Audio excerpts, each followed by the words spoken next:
Voilà, j'attends quelques personnes, nos amis qui se présentent toujours dans nos lives. J'ai beaucoup hésité pour faire ce live, mais avec l'aide de Hachem, nous sommes tous associés à la disparition de ce luminaire, le grand maître de la Torah de notre génération. Et bien sûr, vous connaissez un petit peu par toutes les vidéos qui circulent ce grand homme, ce grand ange. Sa Torah, son caractère, son amour pour tous les êtres humains. Très difficile de dire quelques mots pour ce grand Hacham d'Israël. J'allais dire, sa spécificité, c'est en fait l'assiduité à l'étude de la Torah. Car la mitzvah, c'est-à-dire le commandement divin, le plus haut, le plus généreux, que tout homme juif doit avoir, c'est l'étude de la Torah.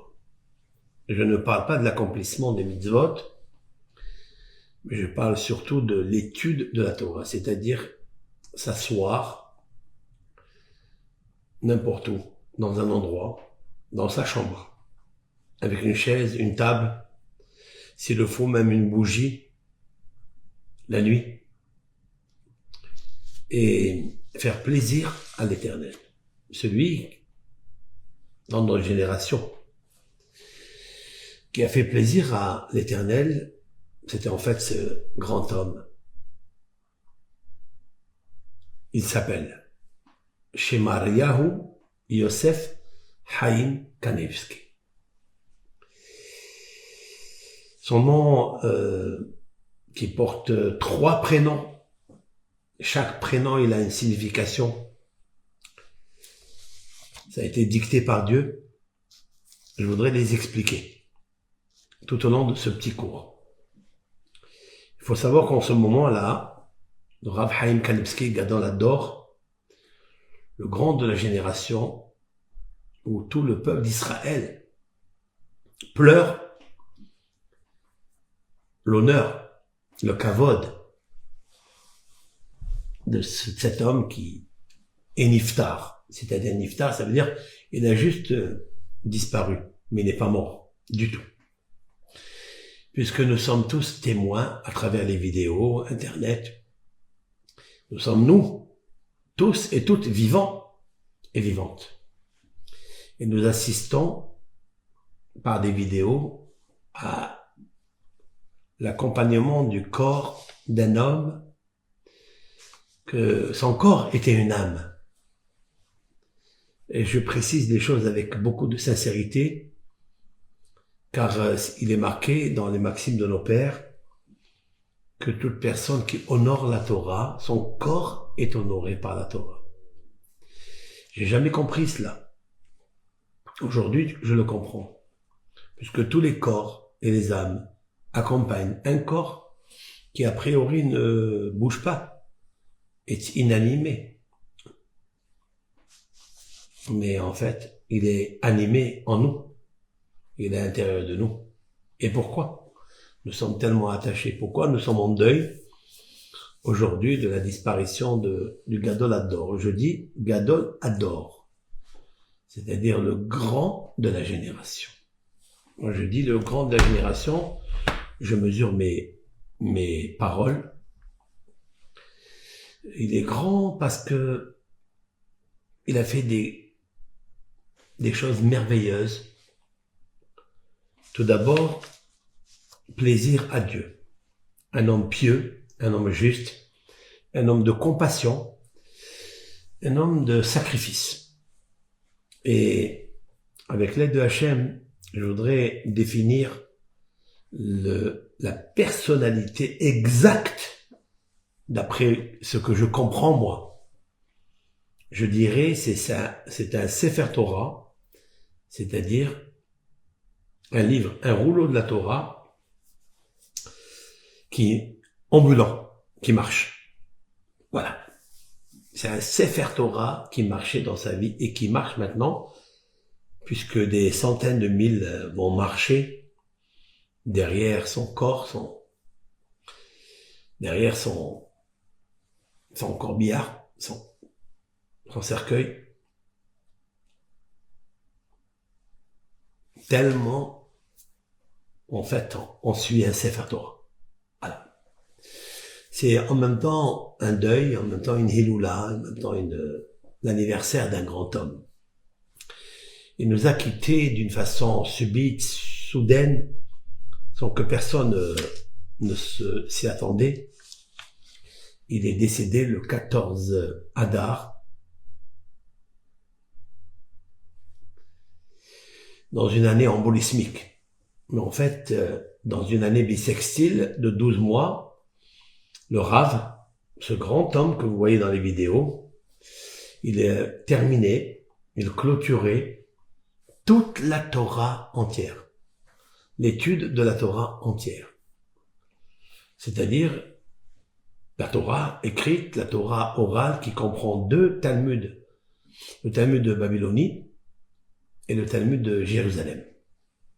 Plus tous les Midrashim, c'est-à-dire les explications, les interprétations amplifiées de la Torah. Plus le Shulchan Aruch, c'est-à-dire toutes les lois inscrites dans le Tour. Le Tour, ce sont 4 volumes, des autoroutes d'écriture, des autoroutes d'explication, de profondeur, des océans. Et il terminait avec le Shulchan Aruch, c'est-à-dire la table dressée, de notre maître Rabbi Yosef Karo et de son, j'allais dire, celui qui a le correcteur, Rabbi Moshe Serlis, était un Rav Ashkenaz, qui est le maître des Ashkenazim, qui a ramené toutes sortes de traditions ancestrales de part et d'autre, de toutes les coutumes de toutes les générations. Et le Rav était assidu à étudier cela. Et vous savez très bien que dans le Shulchan Aruch, il est marqué que lorsqu'un Gadol Hador, le grand maître de la génération, décède, même si on l'a pas côtoyé, on n'était pas avec lui, nous ne sommes pas ses élèves directs, mais nous sommes ses élèves directs aussi.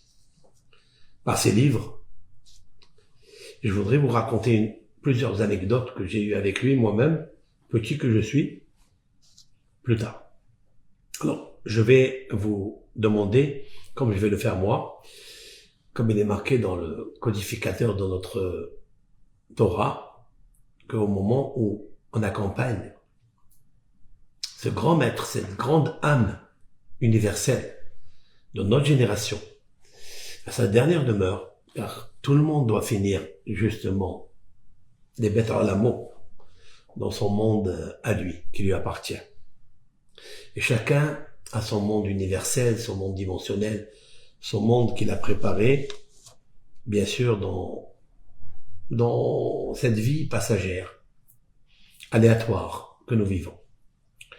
Je voudrais faire ce qu'on appelle la créa, 3 choses. Je vais vous demander, pour ceux et celles qui, bien sûr, sont assujettis, attribués à notre peuple Israël, je vous demanderai 3 halachot, 3 lois. C'est de faire déchirer le vêtement. Voilà, je vais le faire moi-même parce que j'assiste en même temps à la Levaya, à l'accompagnement de ce grand maître, à qui j'ai embrassé plusieurs fois la main, et qui m'a appris énormément de Torah par ses livres,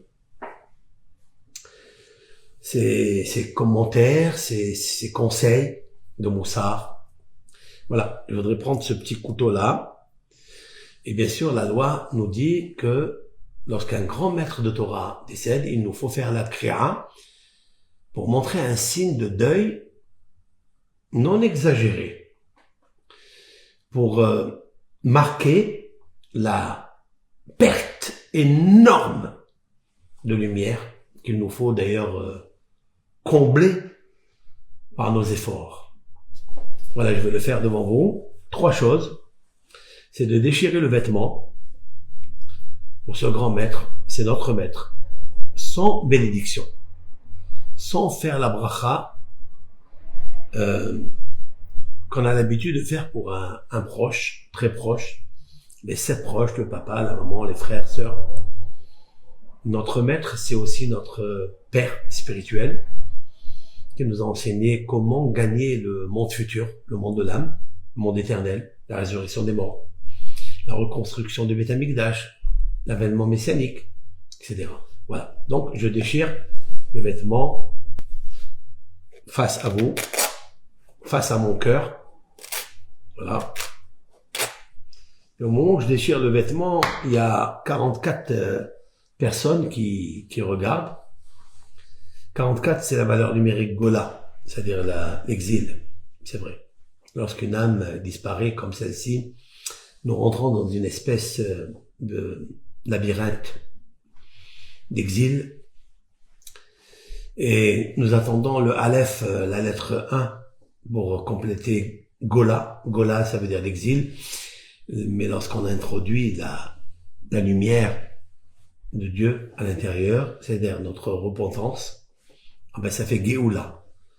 Gola plus le Aleph à l'intérieur, 1, c'est Géoula, c'est-à-dire la délivrance. Il est vrai que lorsqu'un maître comme celui-ci, qui était un cœur pour le monde, une âme pour le monde, une âme très gentille, a un caractère lumineux, un caractère d'une grande douceur. Alors c'est très difficile de ne pas, face au cœur, je vais expliquer selon ma façon, ma vision des choses, pourquoi on déchire le vêtement juste en face du cœur. En fait, d'abord, lorsqu'on le fait pour nos parents, nos proches, parce qu'ils sont pour nous notre cœur, c'est-à-dire tous les sentiments, toutes les émotions d'amour. Mais plus que ça, lorsqu'on le fait pour un grand Talmid Chacham, un vrai Sefer Torah ambulant, on le fait parce que, en fait, la Torah elle-même, qui contient 304 805 lettres, elle débute par la lettre Bet, la lettre 2, Bet, dans l'alphabet, et la Med, Israël, à la fin de la Torah écrite, ça fait Lev, ça fait le cœur. Un vrai Talmid Chacham, un vrai érudit, c'est celui qui a le cœur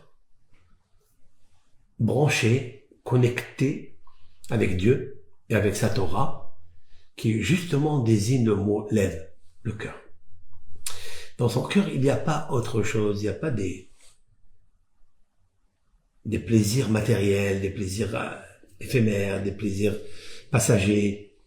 Il n'a jamais changé une heure d'éternité en une heure de plaisir ou une heure de ce qu'on appelle Hayé Shaha, c'est-à-dire une heure vaine. Son cœur était posté, braqué, connecté, branché dans le lève de la Torah. Il a honoré vraiment la Torah. Comme il est marqué dans les maximes de nos pères, Kol ha-mechabed et la Torah, tout celui qui honore la Torah, Gufo mechubad à la Torah, ve Gufo mechubad à la Beriot. C'est-à-dire que son cœur, son corps est honoré par les créatures et par la Torah.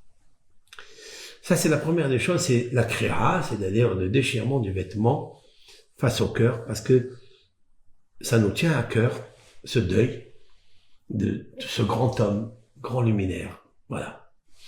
C'est, j'allais dire, comme le Talmud nous dit une phrase, Avad Kabbarnita chez la Sfina. C'est-à-dire, le capitaine du bateau a disparu. Il n'est pas mort. J'ai pas dit qu'il est mort. Les sadikim ne meurent jamais. Ils sont toujours vivants. Ils nous ont laissé des livres. Ils nous ont laissé des messages, des conseils. Ils nous ont laissé des prières. Et donc, ils sont vivants. dans sa maison, c'était très très modeste. C'était pas ici sa maison, sa demeure n'était pas ici. C'est pas dans ce monde qui est une demeure où on meurt, où il y a deux morts. Des fois, à cause de ce monde qui est passager, plein d'épreuves, en fait, on perd ce monde et l'autre aussi. Deux morts. Mais lui, il demeurait toujours assidu à l'étude de la Torah. Ses livres sont lumineux, remplis de connaissances. C'est pourquoi nous déchirons nos vêtements face au cœur pour dire que cet homme qui connaissait par cœur toute la Torah, j'allais dire toute la Torah, lorsque le 14 Nissan, habituellement dans une année bissextile de 12 mois, il terminait, alors là où il y avait les sages de Talmud, de Midrash, les Rishonim, c'est-à-dire les rabbins du peut-être 10e siècle, 11e siècle, 12e siècle, ils connaissaient tout par cœur. Voilà. Et c'est pas étonnant parce que il a mis son cœur à l'intérieur de cette Torah. Et la Torah lui a rendu. Elle lui a fait honneur. Si vous entendez des informations sur tel et tel riche, un homme richissime, vous pouvez entendre 1 minute, 2 minutes, mais vous pouvez entendre sur lui toute la journée, dans le monde entier. Et la deuxième chose que je voudrais faire, c'est enlever les chaussures. Voilà, c'est retirer mes chaussures pendant 5 minutes pour montrer le deuil, car les chaussures sont un matériel qui désigne la stabilité de l'homme dans ce monde. Il marche, il est stable. Comme dit le Talmud, un homme doit vendre toute sa maison, s'il le faut, pour acheter des chaussures. Et lorsqu'on perd un grand homme ou un proche, on enlève les chaussures comme les endeuillés. En fait, la chaussure, c'est la bête qui est... Toutes les chaussures sont fabriquées à base de cuir, d'animaux, etc. On enlève l'animal qui est à l'intérieur de nous. Cet animal nous fait mal dans notre vie. C'est lui l'instinct mauvais, le mauvais penchant, côté nord du corps, c'est-à-dire cœur-corps, côté nord. Et donc, il nous faut l'évacuer pendant ce moment-là qui est extraordinaire, en même temps triste et en même temps qui doit nous rebooster à prendre des bonnes résolutions. Car lorsque le sadique disparaît, dit le prophète, Mipene ha'ra'an esaf tzaddik, à cause du malheur, le juste disparaît. De quoi il parle ici le prophète?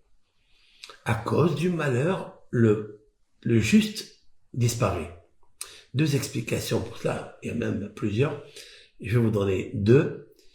À cause du malheur qui devrait arriver sur le monde, l'Éternel prend la perle, prend le joyau, prend la fleur qui sont très bons, la rose, il la prend pour pardonner au peuple, à l'humanité, du malheur qui doit arriver sur eux. Vous savez, avec les temps qui courent aujourd'hui, on peut bien le comprendre cela. Mais nous pouvons expliquer autre chose, qui est un peu plus dur à écouter. Mais Pénéa Ra'a, à cause du malheur qui doit arriver, Ne'esaf Tzadik. Le tzaddik qui ne doit pas assister à ce malheur, parce qu'il ne mérite pas d'assister à ce malheur, disparaît avant. Et voilà, il y a un point d'interrogation qui nous interpelle, qui nous apostrophe, j'allais dire, car il est un point apostrophique pour faire la teshuva et revenir à Dieu. C'est pourquoi on déchire nos vêtements pour signe de supplication à Dieu que nous avons brisé, déchiré notre cœur. Enlever les chaussures pour montrer que la stabilité de ce monde amène l'homme à des grandes erreurs, des grandes fautes, des grands péchés. La troisième chose qu'il nous faut faire jusqu'à ce soir, après la sortie des étoiles, de ne pas écouter la musique, de ne pas boire du vin. Lorsque le divin disparaît, alors, bien sûr, ça n'est pas en vain. C'est pour nous donner des réflexions, car il nous faut toujours réfléchir avant de fléchir. Ce Sefer Torah qui nous a quittés, nous devons lui faire honneur. Alors, quand je dis Sefer Torah, je vais vous expliquer de quoi je parle. Si tous les années, tous les ans, le 14 Nissan, il terminait toute la Torah, il faut commencer de bon matin à étudier cette Torah. Et continuer perpétuellement, une heure après l'autre,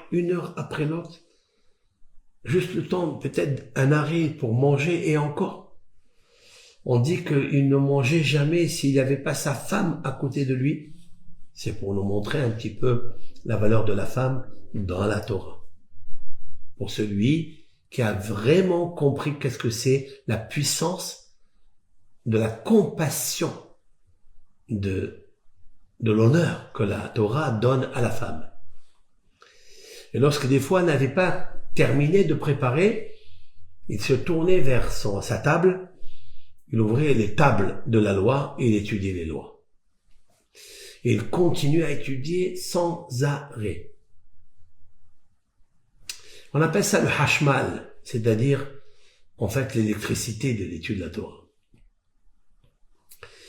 S'il était boosté, son vibreur émotionnel, que ça soit esprit, Ruach HaKodesh, était vraiment branché avec Dieu, avec le cœur de Dieu. Il n'a jamais demandé qu'on lui fasse des honneurs. Il n'a jamais demandé de lui donner un salaire, une récompense, de donner une enveloppe pour l'étude qu'il a fait et qu'il a enseignée. Plus que ça.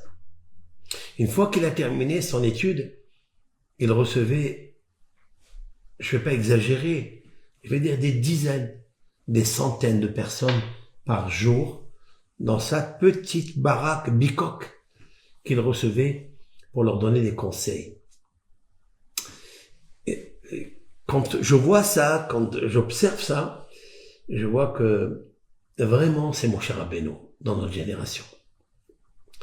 Moshe Rabbeinu a mérité et il a fait mériter les autres. On dit le maxime de nos pères. Zacha, Zika et Arabim. Moshe Rabbeinu a étudié la Torah gratuitement.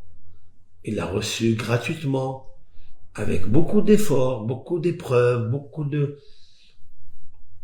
souffrances, 40 jours et 40 nuits, sans manger, sans boire. Alors normalement, quand on a une leçon de vie, on a des recettes, des conseils à donner à l'humanité, on perçoit beaucoup d'argent, comme le font d'ailleurs tous les stratagèmes. Moshe Rabbeinu a enseigné la Torah Hinam, gratuitement, gracieusement.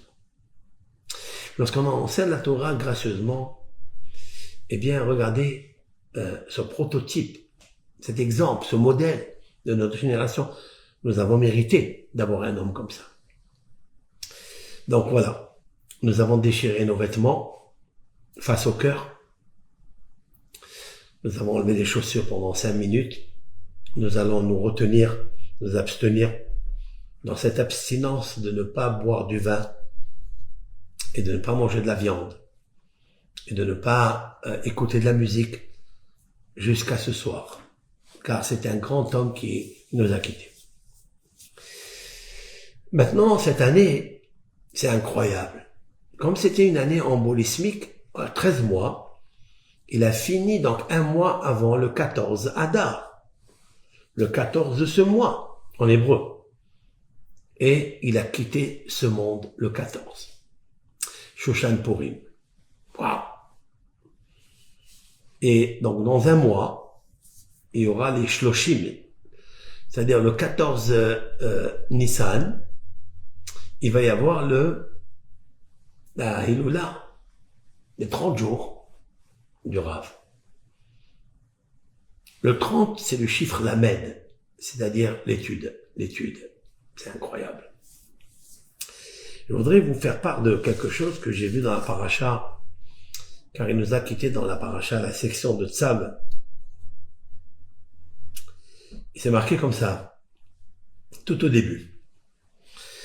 Car c'est sûr et certain que ça n'est pas par hasard qu'il nous quitte soudainement, subitement, dans la paracha de Tzav. Tzav est à Aaron, ve'el banav les morts. Ordonne à Aaron, le prêtre, l'Éternel dit à Moshe, et ses enfants en disant, Zot Torah Ta'ola. Voici la Torah de l'Holocauste. Alors, bien sûr, la Torah aurait pu dire Zot Torah HaKorban Ha'ola. On parle ici d'un sacrifice holocauste. Ce sacrifice arrivait lorsque un des hommes faisait des péchés par la pensée. Il devrait offrir à Dieu un holocauste. Et il montait complètement à Dieu. Ni le propriétaire de cet holocauste, ni les prêtres ne profitaient de la chair, de la viande, comme il se passe, par exemple, pour les shlamim. Shlamim, ce sont des sacrifices rémunéatoires qu'on offrait à Dieu, dont le propriétaire prenait une partie, le prêtre prenait une partie, et l'autel des sacrifices prenait une partie. Alors là, l'Holocauste, aucun des hommes ne profitait de cela. Il était offert à Dieu directement. Pourquoi? Car la pensée, de faire une faute avec une pensée, c'est tout spirituel. Il n'y a pas de matériel qui est associé à cela. C'est la raison pour laquelle on prend ce sacrifice, à part bien sûr d'épaissir la peau, tout le reste, on le donne au sacrifice, c'est-à-dire à l'autel. Et c'est marqué comme ça, Zot Torah Ta'ola. Voici la Torah, la leçon de l'Holocauste. Je continue. Hiya Ola, c'est l'Holocauste, Al-Mokda, qui était brûlé à la Mizbeah, sur l'autel, Kol al-Layla, Ad Aboker, toute la nuit jusqu'au matin. Ve'esh ha-Mizbeah tukadbo, et le feu de l'autel combustionné, il était entremêlé dans l'autel, dans le sacrifice, et il le brûlait. Après, il est marqué dans le verset 3, c'est ça qui m'intéresse aussi, Ve'lavash ha-Kohen midobad, et le prêtre se vêtissait midobad d'un vêtement en lin, ou michne sebat, un pantalon en lin, il se vêtit, al besaro sur sa chair, ve'erim et adeshen, il levait les cendres, asher tocha la esh, que brûlait, que mangeait, que consommait le feu, et aola, de l'Holocauste, al hamizbeah, sur l'autel, vesamo et c'est la mizbeah, et il posait toute cette cendre à côté de l'autel. Voilà, je ne vais pas continuer. En fait, le sens simple, vous l'avez compris, mais le sens ésotérique qui va bien avec le Rav, c'est que le Rav était vraiment un holocauste. Dans toute sa pensée était une Torah qui montait sur l'autel des sacrifices de Dieu toute la nuit jusqu'au jour, au matin. Il étudiait la Torah 24 heures sur 24.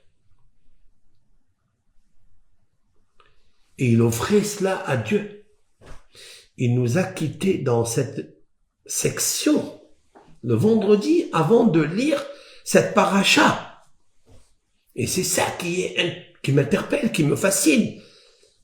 C'est Dieu, l'Éternel, qui nous montre la grandeur d'un homme tellement bon, tellement compassion.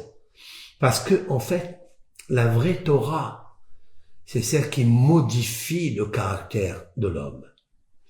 C'est ce qui lui enlève l'envie, le plaisir de prendre pour lui un morceau de chair, un morceau de shawarma, un morceau de plaisir charnel, un morceau d'honneur et des protocoles et des couronnes personnelles, ce qu'on appelle en hébreu negia, intérêt.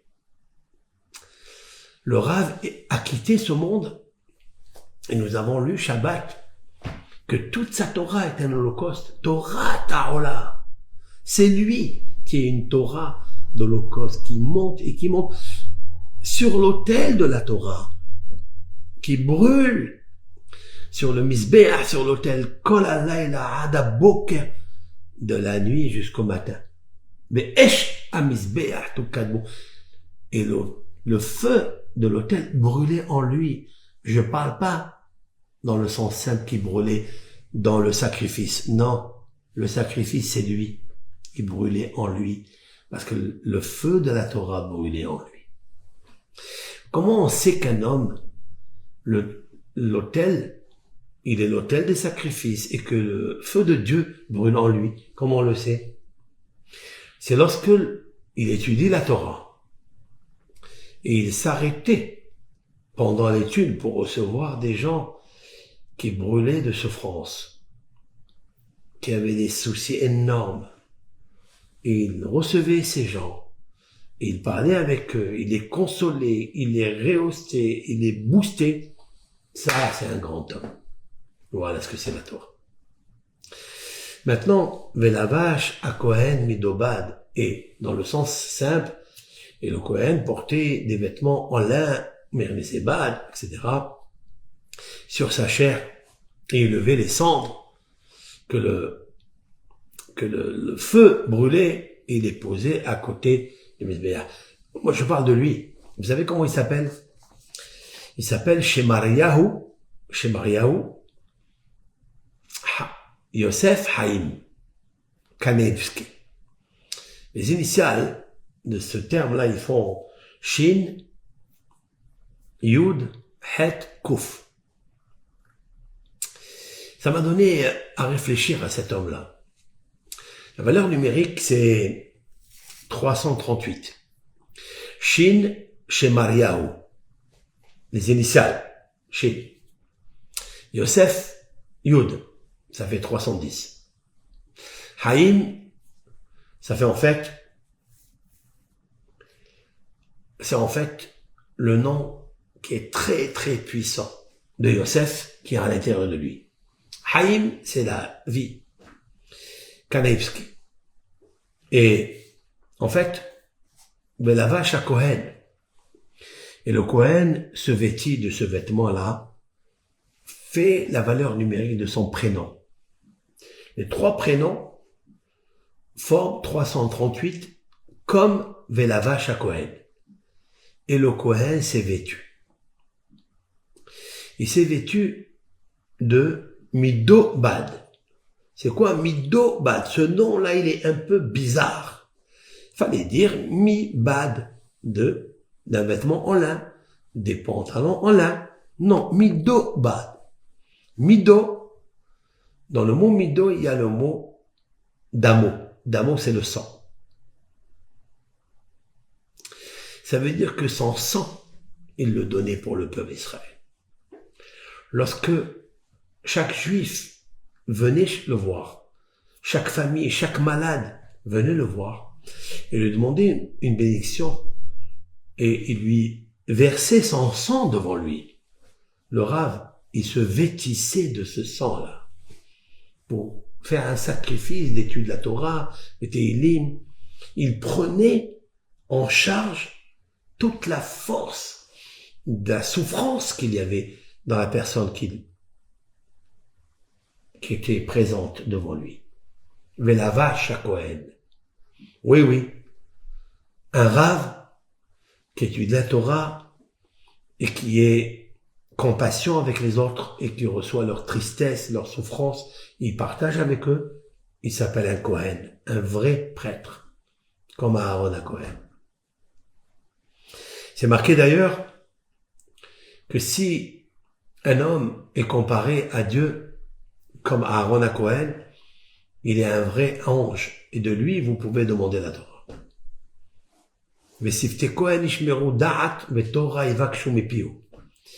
Qui n'a pas demandé une question, qui n'a pas fait une requête, qui n'a pas demandé une bénédiction, qui n'a pas demandé pour son zivou, pour son mazal, pour sa parnassa, à notre maître, Rabbi Shmariaou Yosef Haïm. Vous savez qui est Shmariaou? C'est qui Shmariaou? C'est le Hazon Ish. Ce grand, c'est son beau-frère. Le Hazon Ish était marié justement avec la fille de Rabbi Yaakov Israël Kanevski, le père de Rabbi Haïm. Eze Gadol, Eze Adam Anak. Ishayahu, Shmariahu, c'était un grand Hacham Batorah. Des gens qui nous ont laissé des bénédictions dans leurs livres, dans leurs conseils. Et en fait, c'est très difficile.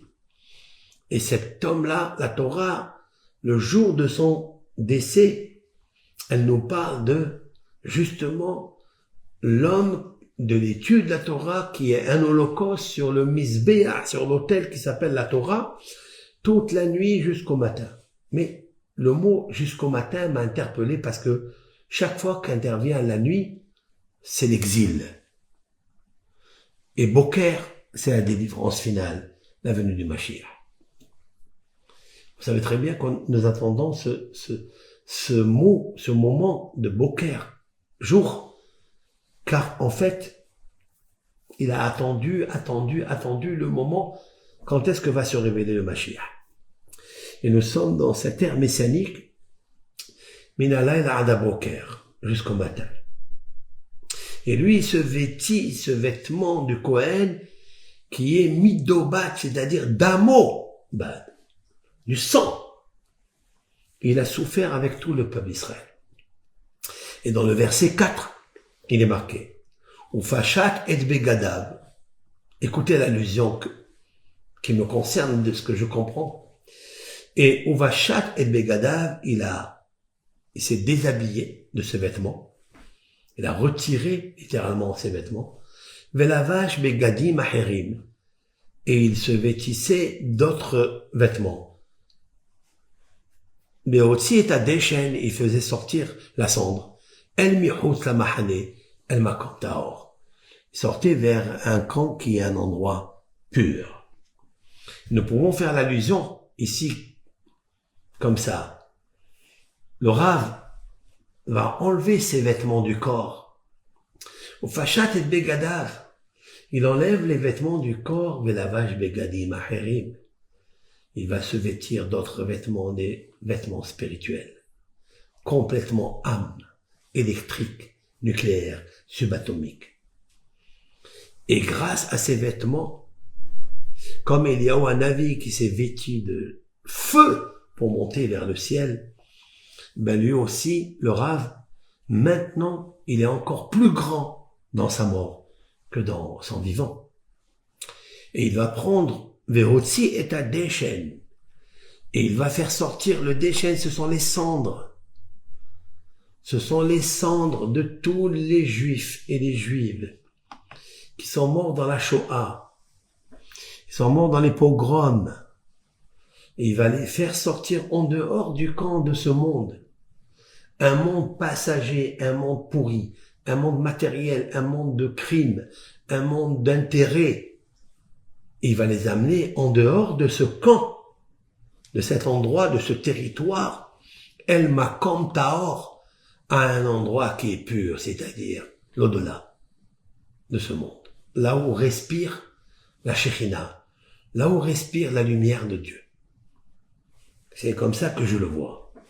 Lorsqu'on regarde ces vidéos, on voit des milliers de gens qui viennent de partout du monde entier. Et aujourd'hui, Yom Ehad, le jour 1, pas le jour 1 dans le nombre. Parce que dans la Torah, lorsque Dieu il a créé le monde dans la création des jours et des monuments, des planètes, des objets, de la mer, de la terre qu'il a créé, Le premier jour ne s'appelle pas Yom Rishon, le premier jour. Il s'appelle Yom Ehad. Dans la Torah, c'est marqué Ehad. Et le deuxième, c'est marqué Sheni, Shelishli, Rivi'i, Hashishi. Le sixième. Mais pourquoi c'est pas marqué Harishon, le premier? C'est fait exprès. Voilà pourquoi la Torah est divine. La Torah ne compte pas comme les hommes, les êtres. Les plus savants comptent. 1, 2, 3. Non. Ehad. Shema Israël Adonai Eloheinu Adonai Ehad. Ehad ici, c'est pas 1, 2. Non. Il n'y a pas après, il y a rien avant. Ehad, c'est lui, l'unique. C'est la raison pour laquelle nous pouvons confirmer qu'il est Gadol, Hador, Ehad, Umiyuhad, Bimino. J'explique. Il est le grand de la génération, Ehad, 1. Personne ne peut connaître la Torah entière. C'est pas parce qu'il nous manque le cerveau, le souvenir, la mémoire. Ça n'est pas du tout ça. Ça n'est pas la mémoire qui compte. C'est l'assiduité à l'étude de la Torah. Quand tu fais plaisir à Dieu qui est Ehad, il te donne la Torah, Ehad, il te la donne à toi. C'est pour ça que ça a tardé. Et donc, c'est le jour Ehad qu'il est enterré. Et c'est la raison pour laquelle le peuple d'Israël est uni, Ehad, pour écouter et voir par les vidéos. Nous sommes très loin d'Eretz Israël aujourd'hui, mais nous assistons par vidéo. C'est la même chose, pareil. C'est sûr et certain qu'aujourd'hui, nous sommes pardonnés de toutes nos fautes, comme la Gemara, le traité talmudique, nous dit, dans le traité Bava Metsiah Pedalet 84, que le jour où le codificateur de la Torah orale est décédé, et tout celui qui était présent à son enterrement, on lui a pardonné toutes ses fautes. Mais nous aussi, on est en relation en vidéo avec la Levaya, on écoute les oraisons funèbres de tous les enfants, tous les grands de cette génération, et nous participons. Je voudrais raconter quelque chose de ce Rav, que mon anecdote à moi personnelle que j'ai eue avec lui. Voilà, avec toute humilité, je veux pas, ça m'intéresse pas de parler de moi, pas besoin de parler de on est qui. Et en fait, parce que je suis allé un jour, j'avais écrit donc mes livres en hébreu, bien sûr en hébreu. J'avais dans mon sachet mes livres. Bon. Et je suis allé voir 3 rabbins, 3 grands rabbins d'Israël. D'abord, j'ai prié avec Maran, notre maître luminaire, Rav Ovadia Yosef. Tout de suite après la prière, donc c'était à Jérusalem, à Arnof, dans sa maison. On a fini la prière et je me suis avancé vers lui, bien sûr. Je l'ai connu, j'ai mangé même chez lui à la maison à Shabbat. Il m'a donné même un peu de figue, de sa figue pendant le dessert. J'ai mangé, il m'a dit, allez, écris des livres. Là, je te bénis pour écrire des livres. Bon. Et le Rav, donc, je lui ai présenté mes livres et il m'a dit, je t'écrirai quelques mots. Il m'a écrit ces mots-là. Il m'a écrit dans mes livres, il m'a écrit son approbation, sa bénédiction. Et il m'a béni. Il m'a frappé comme ça 3 fois sur le visage. Puis j'ai quitté le Rav et après, tout de suite, je suis allé voir Rav Haim Kanevski, le Rav qui est décédé aujourd'hui. Et j'ai attendu quelques minutes parce qu'il priait la prière de l'après-midi. Et lorsqu'il est rentré, je suis rentré dans sa chambre pour recevoir sa bracha. Il me voit comme ça, hein, avant de parler avec lui. Avant de discuter, de lui dire pourquoi je suis venu. Il m'a dit comme ça. Hazak, Hazak, Hazak. Hazak, ça veut dire fort, fort, fort. Sois fort, sois fort. 3 fois, il m'a dit ça. Et personne autour de nous, même celui qui m'a accompagné, qui m'a fait rentrer là-bas, dans sa maison, en privé, c'était le Rav Mordechai Krashinsky, qui a beaucoup de passages ici à Marseille, C'est lui qui m'a fait rentrer. Et il était très étonné d'écouter 3 fois Hazak. Même son fils, ses neveux, son chaliar qui nous a fait rentrer, il était très étonné d'écouter que le Rav, il me dit Hazak, Hazak, Hazak. Pourquoi 3 fois? Quand j'ai fini, j'ai reçu la bracha. Alors, je me suis avancé vers tous ces gens qui étaient autour de nous. Je dis, vous avez compris pourquoi il m'a dit Hazak, Hazak, Hazak? Il m'a dit, pas du tout. Je dis, voilà, je vais vous dire quelque chose de très spécial. Et c'est là où j'ai vu cet homme vraiment attaché à Dieu. Avec un esprit vraiment, véritablement connecté avec l'esprit divin. Il y avait dans le sachet 3 livres. Voilà. Tout simplement. Il y avait 3 livres. Il y avait Reach Levanon. C'est un livre que j'ai écrit. Reach Levanon. Ateret Mordechai et Menachem Meshid. Un sur le Talmud, sur la Halakha. Un sur un peu de Hashkafa, un peu de Moussa, un peu de Parasha. Et un autre sur le Ben Ish Chai. Sur le Gaon Ben Ish Chai et les Shon Hachamim. C'est incroyable. Incroyable. J'étais fasciné. Il y avait que moi qui savais qu'est-ce qu'il y avait dans le sachet. Sachez-le. Et lui, il s'approche de moi. Le sachet est fermé. Il sait pas ce qu'il y a dedans. Il me dit, Hazak, Hazak, Hazak. Ça, c'est mes rentrées ici. J'ai vu vraiment, c'est un grand homme. Vraiment, un homme de Dieu. Un vrai scanner. Voilà. Je suis fasciné. Donc je voulais vous associer justement à ça. J'ai plusieurs anecdotes. Mais voilà, respectez s'il vous plaît. Et lisez un peu de Pirkei Tehillim, quelques chapitres de Tehillim pour ce grand rab. En fait, il n'a pas besoin de nous. On a besoin de lui, mais c'est un moment très puissant, très haut. Son âme, elle est en train de faire monter le déchaîne, tous les cendres, des souffrances du peuple d'Israël, voilà. C'est en train de monter avec lui dans Olam Haemet, qui prie pour nous. Et que maintenant, bien sûr, on doit faire des efforts de Teshuvah, et surtout de la spécificité qu'il avait, l'étude de la Torah. Car maintenant, il faut combler le manque, la restriction, les perditions que nous allons avoir pour cause de son absence. Nous devons avoir une présence de l'absence et l'absence de présence. Et étudier un peu plus la Torah, renforcer un peu plus la Torah, aider plus les étudiants de Torah. Voilà ces petits mots, avec beaucoup de douleur, beaucoup de tristesse, et en même temps, d'encouragement pour nous. Ce sont des moments où il faut nous booster, nous rapprocher de Dieu, pour que l'Éternel amène immédiatement la guérison au monde, la santé au monde. C'est l'étude de la Torah. Bracha ve'atzlacha.